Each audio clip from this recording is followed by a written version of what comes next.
நாம் இருக்கக்கூடிய இந்த காலம் ஹஜ்ஜுடைய மாதங்களில் நாம் இருந்து கொண்டிருக்கின்றோம். ரமதானுடைய காலம் முடிஞ்சால் ஷவ்வால், துல்காதா, துல்ஹஜ் மாதம் இது அஷ்ஹுரும் மஅலூமாத். அல் ஹஜ்ஜு அஷ்ஹுரும் மஅலூமாத். அல்லாஹ் சுப்ஹானஹு வ தஆலா குர்ஆனில் சொன்னான், ஹஜ்ஜுன்றது அது வந்துன்னா அது அறியப்பட்ட சில மாதங்கள். ஹஜ்ஜுடைய அந்த காலம், ரமதானுடைய காலம் எப்போ முடிஞ்சிட்டோ அப்போ ஹஜ்ஜுடைய காலம் ஆரம்பிச்சிட்டு. இப்போ எங்களுக்கு நினச்சா என்ன செய்ய இயலாது, ஹஜ்ஜிக்கு போக இயலாது. ஹஜ்ஜிக்கு போகிறதுக்குரியவங்க இப்போ தயாராக இருக்கிறாங்க. 3500 பேர் இந்த நாட்டில் ஹஜ்ஜுடைய கடமையை இந்த நாட்டுக்கு கொடுக்கப்பட்ட கோட்டா அடிப்படையில் தயாராக இருக்கிறாங்க, ரெடியாக இருக்கிறாங்க. ஹஜ்ஜிக்கு போகிறேன்னு சொன்னால் 23 லட்சம் தேவை. இப்போ 2 பேர் கணவன் மனைவி ஹஜ்ஜிக்கு போகிறேன்டா 50 லட்சம் வேணும். கிட்டத்தட்ட கொஞ்சம் கூடும் குறையும். எனவே அன்புக்குரியவர்களே, நாங்கள் ஹஜ்ஜிக்கு போகணும் என்று சொன்னால் நாங்கள் இப்போ அடுத்த வருஷத்துக்கு போகிறதுக்கு இப்போ இன்ஷா அல்லாஹ் நாங்கள் இப்போலேருந்து தயாராகும். எனவே இது ஹஜ்ஜிக்கு போகக்கூடியவங்களுக்குரிய பயான் அல்ல. இருந்தாலும் இது ஹஜ்ஜுடைய காலம். ஷவ்வால் ஆரம்பித்து துல்காதா, துல்ஹஜ்ஜுடைய காலம். இந்த பொறுமதியை நாங்கள் விளங்கி வைக்கணும். ஹஜ்ஜுடைய இந்த கடமை எவ்வளோ பொறுமதியானது. அப்போ இப்போலேருந்து தயாராகினா தான் என்ன செய்யலாம், அடுத்த வருஷம் இன்ஷா அல்லாஹ் போகலாம். என்னடா முழு உலகத்திலையும் ஹஜ்ஜுடைய கோட்டாவுடைய அடிப்படையில் 1 மில்லியனுக்கு 1000 வீதம் தான் ஒரு நாட்டில் முஸ்லீம்களுடைய ஜனத்தொகையில் கொடுக்கப்பட்டிருக்கு. அந்த அடிப்படையில் அன்புக்குரியவர்களே, இந்த நாட்டில் எங்களுக்கு கொடுக்கப்பட்டிருக்கிறது கூடுதலான கோட்டா. 3500ன்றது முஸ்லீம்களுடைய மில்லியன் கணக்கு எண்ணிக்கை 2 மில்லியன் 2.5 மில்லியன் தான் இருக்குது. ஆனாலும் அன்புக்குரியவர்களே, ஒரு சான்ஸாக அதிகமாக தரப்பட்டிருக்கிறது. எனவே நாம் அதிகமாக துஆ செய்ய வேண்டும் அல்லாஹ்விடத்திலே. இது மிக பொறுமதியான ஒரு கடமை. இதில் நிறைய அற்புதங்களை, நிறைய ரகசியங்களை அல்லாஹ் சுப்ஹானஹு வ தஆலா வைத்திருக்கிறான். இந்த குறுகிய நேரத்தில் நாங்கள் அந்த விஷயங்களை பரிமாறிக்கொள்ள இந்த இடத்துக்கு மிக பொருத்தமானதாக இருக்கும், சால பொருத்தமாக இருக்கும் என்று நினைக்கின்றேன். அந்த அடிப்படையில் நான் ஓதின ஆயத்து இருக்குதே, ஃபமன் ஃபரத, இந்த அல் ஹஜ்ஜு அஷ்ஹுரும் மஅலூமாத், ஃபமன் ஃபரத ஃபீஹின்ன அல் ஹஜ்ஜ ஃபலா ரஃபஸ வலா ஃபுசூக வலா ஜிதால ஃபில் ஹஜ் வமா தஃஅலூ மின் கைரி யஅலமுல்லாஹ் வதஸவ்வது ஃபஇன்ன கைர ஸாதி தக்வா வத்தகுன் யா உலில் அல்பாப். அன்புக்குரியவர்களே, அல்லாஹ் சுப்ஹானஹு வ தஆலா இந்த ஹஜ்ஜுடைய கடமை இது மிக முக்கியமான கடமை. இஸ்லாத்துடைய கடமைகள் 5 இருக்குது. அந்த 5 கடமையில் மிக முக்கியமான ஒரு கடமை ஹஜ்ஜுடைய கடமை. ஒவ்வொரு கடமையும் வித்தியாசப்பட்டது. சில கடமைகள் பணத்தோட, ஜக்காத் பணத்தோடு சம்பந்தப்பட்டிருக்கிறது, இது உடலாலையும். சில கடமைகள் அது உடம்போடு சம்பந்தப்பட்டிருக்குது, தொழுக கடமை. அன்புக்குரியவர்களை, நோன்பு உடம்பால் நோன்பு பிடிக்கிறோம். அன்புக்குரியவர்களை, இப்படி இந்த 5 கடமையில் ஹஜ்ஜி உடலாலையும் பொருளாலையும். பணமும் தேவை. இதற்காக இந்த கடமையை நிறைவேற்றத்துக்கு பணம் இருக்கணும். இல்லாதவர், அவருக்கு உடம்புல சக்தி இல்லாதவருக்கு கடமை இல்லை. பணம் இந்த குறிப்பிட்ட தொகை இல்லாதவருக்கு இது கடமை இல்லை அன்புக்குரியவர்களே. ஆனாலும் இது ஒரு அற்புதமான ஒரு கடமை. இது ஒரு மிகப்பெரிய பாக்கியம். நாம் கல்பால் அல்லாஹ்விடத்தில் அதிகமாக துஆ செய்ய வேண்டும். ஹிஜ்ரி 9 கடமையாக்கப்பட்ட இந்த ஹஜ்ஜுடைய கடமையை நான் நிறைவேற்ற வேண்டும். நான் பல நாடுகளுக்கு சென்று வந்திருக்கின்றேன், ஆனால் இன்னும் ஹஜ்ஜி கடமையை செய்யவில்லை, உம்ரா கூட செய்யவில்லை என்று சொன்னால் நாம் கைசேதப்பட வேண்டும். அல்லாஹ் இந்த ஹஜ்ஜுடைய இந்த கடமை, இந்த ஹஜ்ஜை பற்றி ஒரு சூரத்துல் ஹஜ் என்ற ஒரு சூறாவை அல்லாஹ் சுப்ஹானஹு வ தஆலா இந்த மக்கமா நகரம், இந்த காபத்துல்லா ஹரம் ஷரீஃபுக்கு பைத்து இந்த ஹஜ்ஜுடைய கடமை நிறைவேற்ற எவ்வளோ பெரிய ஒரு பரக்கத் இருக்குது. இன்ன அவ்வல பைத்தின் உதிஅ லின்னாஸ் லல்லதி பக்கத முபாரக்கா. இது முபாரக்கானது, இந்த கடமை முபாரக்கானது, பரக்கத். இதில் எங்களுக்கு பெரிய ஒரு லாபம் இருக்குது, பரக்கத் இருக்குது. எங்களோட பாவங்கள் எல்லாம் இதில் மன்னிக்கப்படும். வலில்லாஹி அலன்னாஸி ஹஜ்ஜுல் பைத். இது எங்களுக்கு அல்லாஹுக்காக வேண்டி செய்கிற மிக முக்கியமான ஒரு கடமையாக. அதுக்குரிய சக்தி போறதுக்கு பாதையாளர் சக்தி பெற்று இருக்கிறார், பணம் அவரிடத்தில் இருக்குது. மனிஸ்ததா இலைஹி சபீலா, அவர் கடமையை நிறைவேற்றும். ஒமன் கஃபர فَإِنَّ اللَّهَ غَنِيٌّ عَنِ الْعَالَمِينَ. அல்லாஹ் சுப்ஹானஹு வ தஆலா சொல்றான், யார் நிராகரிக்கிறார், புறக்கணிக்கிறார். எத்தனையோ பேர் இன்றைக்கு பணம் இருக்குது, பணத்தை சேர்த்து வச்சு கொண்டு இருக்கிறாங்க. 30 லட்சம் 40 லட்சம் 50 லட்சம் கையில் இருக்குது. காரணங்களை வச்சு கொண்டு இந்த கடமையை செய்யாமல் இருக்கிறாங்க அன்புக்குரியவர்களே. ஆனால் அந்த காரணங்கள் அது இவருடைய கடமை, இது வாஜிப். இந்த ஹஜ்ஜுடைய கடமை இருக்குதே, இது வாஜிப். ஒருத்தர் பணத்தை சேர்க்கிறாரு, தன்னுடைய மகளுடைய திருமணத்தை நடத்தி வைப்பதற்காக வேண்டி 30 லட்சம் பள்ளி பணத்தை சேர்த்து வச்சிருக்கிறார். ஹஜ்ஜுடைய கடமை இருக்குதே, அந்த கடமை இந்த பணத்தின் மூலமாக அன்புக்குரியவர்கள் இவருக்கு ஹஜ்ஜுடைய கடமையும் இருக்குது. மற்ற பக்கம் இந்த ஹஜ்ஜு செய்கிற அளவுக்கு சல்லி வந்திருக்குது. இன்றைக்கு இஸ்லாம் லேசானது, இதை சரியாக நாங்கள் விளங்கல்ல. பணத்தை சேர்த்து வச்சிருக்கிறாரு, ஆனால் அதற்காக வேண்டிய அந்த திருமணத்தை நிச்சயம் செய்ய வேண்டும், அது இல்லை என்று சொல்ல வரவில்லை, நிக்காக செய்ய வேண்டும். ஆனால் அந்த பெண்ணுடைய தரப்பிலே நாம் செய்யக்கூடிய விடயங்கள் இது நம்முடைய கடமையா என்று பார்த்தால் இல்லை. ஆனால் ஹஜ்ஜு பணம் வந்துவிட்டது என்று சொன்னால், அந்த தொகை வந்துவிட்டால் அதனுடைய கடமை, ஹஜ்ஜுடைய கடமை வந்துவிட்டது. அதை புறக்கணிக்கின்றோம். எதை? ஹஜ்ஜுடைய கடமையை புறக்கணிக்கின்றோம்.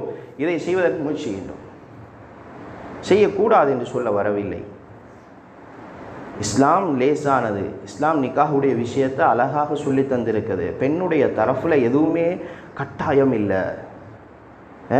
பொண்ணுக்கு நகை கொடுக்கறது கட்டாயமா, பொண்ணுக்காக சாப்பாடு கொடுக்கறது கட்டாயமா, அல்லது அன்புக்குரியவர்களை பொண்ணுக்காக ஹோல் ஏற்பாடு செய்கிறது கட்டாயமா, அல்லது பொண்ணு உடுப்பாட்டுறது கட்டாயமா என்று பார்த்தால் இது ஒன்றும் வாஜிப் இல்லை. ஆனால் மற்ற கட்டத்தில் போகும் செய்கிற விஷயங்கள் எல்லாம், இஸ்ராஃபில் ஹராத்தில் இப்படியெல்லாம் போகும். அதை பற்றி விரிவாக பேச போனான். ஆனால் வாஜிப் என்ன? ஹஜ்ஜு நிறைவேற்றது. வாஜிபை விட்டுட்டாரு அன்புக்குரியவர்களே. இப்போ என்ன செய்து பாவியாகிறாரு. விலங்கு தானே. எத்தனையோ பேர் பணத்தை வச்சு கொண்டிருக்கிறேன். நான் கொழும்புலே மண்டைக்கு ஜும்மாவுக்கு போய்த்துட்டுனா ஹசரத் என்னோட பேசி கொண்டிருக்கிறார், ஞாபகப்படுத்தார்.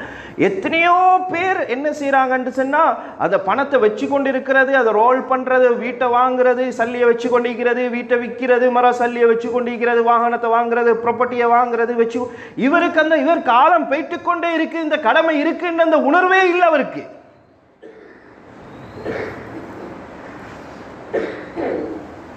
அல்லாஹ் சொல்றான், ஒமன் கஃபர ஃபஇன்னல்லாஹ கனியுன்.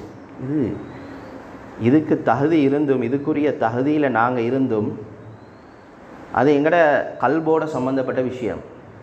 ஏன்னா அந்த நேரத்தில் எங்களுக்கு யார்டையும் ஃபத்துவா கேட்குற விஷயம் கேட்க இயலாது. இஸ்தப்தி கல்பக் என்று தான் சொல்லணும். வைனஃப்தவுக், உங்களோட உள்ளத்தில் ஃபத்துவா கேளுங்கோ. உங்கள்கிட்ட வசதி இருக்குதா இல்லையா, உள்ளம் ஃபத்துவா தரும். சில கட்டங்களில் உள்ளத்திட்ட நாங்கள் நியாயம் தேடி போனாலும், எங்கே ஃபத்துவா தேடி போனாலும் அன்புக்குரியவர்களை என்னுடைய ரகசியம் எங்களுக்கு ஏற்ற மாதிரி, எங்களுக்கு தோதுவான முறையில் சில ஃபத்துவாக்களை எடுத்துக்கொண்டு நாங்கள் போகிறோம். எங்களை உள்ரங்கமான ரகசியத்தை நாங்கள் சொல்கிறோம் இல்லை, தெளிவாக விளங்கப்படுத்துகிறோம் இல்லை, எங்கே போய்த்து ஃபத்துவா கேட்குறோமோ.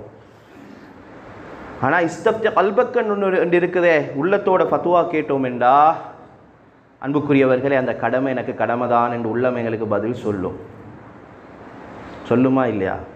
وَمَنْ كَفَرَ فَإِنَّ اللَّهَ غَنِيٌّ عَنِ الْعَالَمِينَ.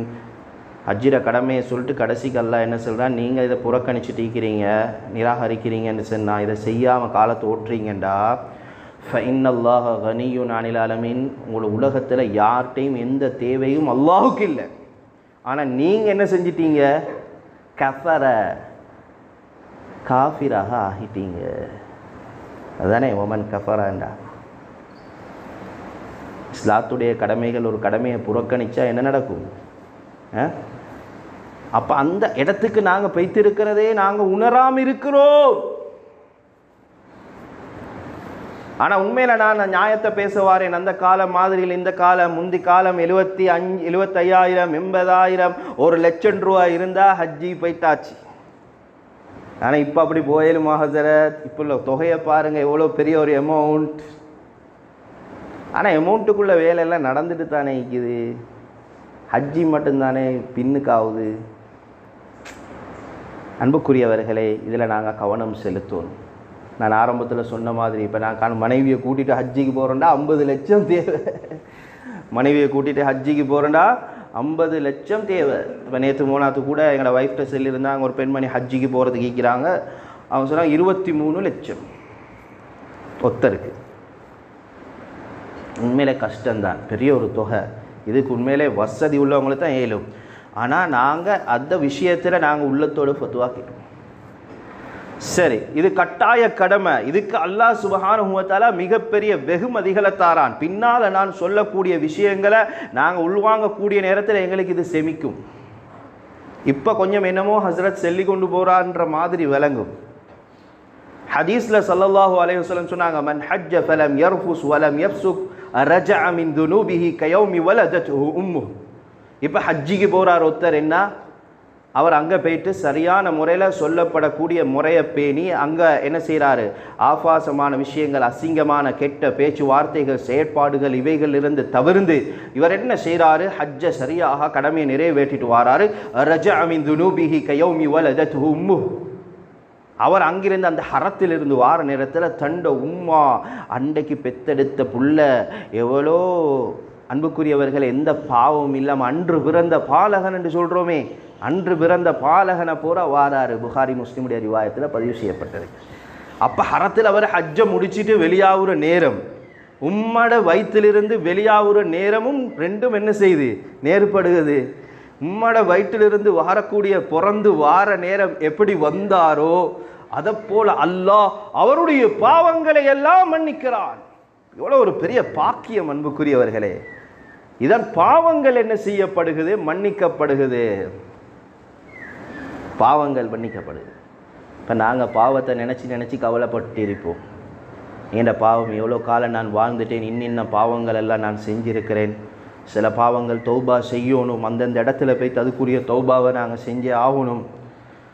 ஒரு சம்பவம் அன்புக்குரியவர்களே, அம்ர் இப்னு ஆஸ் ரலியல்லாஹு தஆலா அவருடைய சம்பவம் எழுதப்பட்டிருக்குது. அவங்களுடைய வஃபாத்துடைய கட்டத்தில் சஹாபாக்கள் அவங்களுக்கிட்ட இருக்கிறாங்க. வஃபாத்துடைய கட்டம், சஹாபாக்களோட பேசி கொண்டு இருக்கக்கூடிய நேரத்தில் அவங்களுக்கு நினைவு வருகுது, அவருக்கு இஸ்லாத்துக்கு வந்த சரித்திரம். அவங்க இஸ்லாத்துக்கு வந்த சரித்திரம். ஸல்லல்லாஹு அலைஹி வஸல்லம் அவர்களிடத்தில் அம்ர் இப்னு ஆஸ் ரலியல்லாஹு தஆலா அவங்க இஸ்லாத்துக்கு வரக்கூடிய அந்த நேரத்தில் வந்து அவங்க பேசிட்டு இப்போ இஸ்லாத்துக்கு ஷஹாதத்து கலிமாவை சொல்லி ரசூலுல்லாஹ்ட கையில் பைஅத் செஞ்சு இஸ்லாத்தை ஏற்றுக்கொள்ள போகிறாங்க. அந்த நேரத்தில் எல்லாத்துக்கும் ரெடி ஆகிட்டு கடைசி நேரத்தில் மனசுக்கு ஒரு இது வார சிலாக்களுக்கு திடீர்னு மனசு மாறுறன்னு சொல்லுவோமே, அந்த மாதிரி வந்துச்சு. யாருக்கு? அம்ர் இப்னு ஆஸ் ரலியல்லாஹு தஆலா அவங்களுக்கு. ஸல்லல்லாஹு அலைஹி வஸல்லம் கேட்டாங்க, என்ன நீங்கள் இவ்வளோ ரெடியாகி எல்லாம் வந்துட்டு திடீர்னு என்ன செஞ்சிட்டீங்க, மனசு மாறிட்டு என்ன நடந்துச்சுன்னு கேட்ட உடனே இப்போ இந்த சம்பவத்தை சஹாபாக்கள்கிட்ட சொல்கிறாங்க. அம்ர் இப்னு ஆஸ் தன்னுடைய வஃபாத்துடைய கட்டத்தில் அவங்க சொன்னாங்க, யா ரசூலுல்லாஹ், நான் இவ்வளோ காலம் வாழ்ந்துட்டேன், இவ்வளோ பாவங்கள் குஃப்ரியத்தில் இருந்தது தானே, நிராகரிப்பில் இருந்தது, இதெல்லாம் மன்னிப்பா, நான் ஷுவரா, கன்ஃபார்மா? இஸ்லாத்தை ஏற்றுக்கொண்டதோட இதனுடைய மன்னிப்பெல்லாம் கிடைக்குமா, இதுக்குரிய மன்னிப்பெல்லாம் கிடைக்குமா? அதில் எனக்கு சந்தேகம் வந்துச்சு, எல்லாம் மன்னிக்க மாட்டானோ, நான் நீக்கிற மாதிரியே ஈந்துட்டு போய் திட்டுறேனே. ஸல்லல்லாஹு அலைஹி வஸல்லம் இப்போ 3 விஷயத்தை சொல்கிறாங்க. ஒன்று, அன்னல் இஸ்லாம யஹ்திமு மா கான கபுலஹு. அன்புக்குரியவர்களை, இஸ்லாம் என்றது எப்போ இஸ்லாத்தை ஏற்றுக்கொள்கிறாரோ கலிமாவை சொல்லி, அதுக்கு முன்னால் எவ்வளவு காலம் வாழ்ந்து என்ன அநியாயத்தில், என்ன பாவத்தில், என்ன அட்டூழியத்தில், ஏன்னா அந்த கலிமா அவ்வளோ பொறுமதியானது. நாங்கள் சொல்லியிருக்கக்கூடிய இந்த கலிமா இருக்குதே, அதுக்கு முன்னால் அவர் 70 ஆண்டு வாழ்ந்தாலும் சரி, 100 ஆண்டு வாழ்ந்தாலும் சரி, 1000 ஆண்டு வாழ்ந்தாலும் அவர் வாழ்ந்து ஒரு நாள் இஸ்லாத்தை ஏற்றுக்கொண்டார், கலிமாவை சொன்னார், மௌத்தாகி போனார், அவருடைய முன்னுக்குள்ள எல்லா பாவங்களையும் அல்லாஹ் மன்னிச்சு போடுவார். அதை விளங்கப்படுத்தினார் ஸல்லல்லாஹு அலைஹி வஸல்லம். இஸ்லாமை ஹதீபு மாக்கான கபலா வன்னல் ஹிஜ்ரா, ஹிஜ்ரத்தும் அப்படித்தான், தஹ்தீமு மாக்கான கபலஹா. ஹிஜ்ரத்துக்கு முன்னால் செஞ்ச பாவங்கள் எல்லாம் அல்லாஹ் ஹிஜ்ரத் செஞ்ச உடனே என்ன செய்கிறது, மன்னிக்கிறது. அல்லாஹ் மன்னிச்சிடுறான். 3வது விஷயம் சொன்னாங்க, வ அன்னல் ஹஜ்ஜ தஹ்திமு மா கான கப்ல. ஹஜ்ஜியும் என்ன செய்யுமெண்டா, அதுக்கு முன்னுக்குள்ள ஹஜ்ஜை செஞ்சா, ஹஜ்ஜுடைய கடமையை செஞ்சா, அதுக்கு முன்னுக்குள்ள பாவத்தை அப்படியே மன்னிச்சு. இதுதான் கயௌமி வலதத்து. அன்று பிறந்த பாலகனை போல எந்த பாவக்கரையும் இல்லாமல் வராது. அந்த பாக்கியத்தை நீங்களும் அடையணும் என்றால் அதனுடைய அந்த உறுதியான அந்த ஹஜ்ஜுடைய நீயத்து இருக்குதே, அதை நாங்கள் உறுதியாக மற்ற எல்லா விஷயத்துக்கும் நாங்கள் வெளிநாட்டுக்கு போகணும், நான் இப்படி ஊடு கட்டணும், வாகனம் வாங்கணும், நான் இவ்வளோ பெரிய ஏன்னா கடைகள் பல கடைகளாக மாறணும், இந்த ப்ராப்பர்ட்டிகள் அதிகமாக ஆய்கொண்டு போகணும், இந்த ஹிம்மத்துகள் இந்த நீயத்துகள் வைக்கிறோம், முயற்சி செய்கிறோம், அடைகிறோம். இதை போல் ஹஜ்ஜு செய்யணும், உம்ரா செய்யணும், அந்த நீயத்து வரணும். ஏனென்றா கவலையான விஷயம், பல பேர் பல நாடுகளுக்கு போகிறாங்க வராங்க, வீட்டில் போயிட்டு வராங்க, ஆனால் ஹஜ்ஜு கடமை இல்லை. அதுக்கும் அல்லாஹ்வுடைய பாக்கியம் கிடைக்கணுமே. அல்லாஹ் நாடுறவங்களுக்கு தானே அந்த சான்ஸை கொடுப்பான், அந்த பாக்கியத்தை கொடுப்பான். இதையும் நாங்கள் உணர்ந்து கொள்ளணும். சில கஷ்டவாளிகள் போயிட்டு வராங்க, வசதியோடு இருக்கக்கூடியவங்க காலத்தை கடத்தி கொண்டே போகிறாங்க.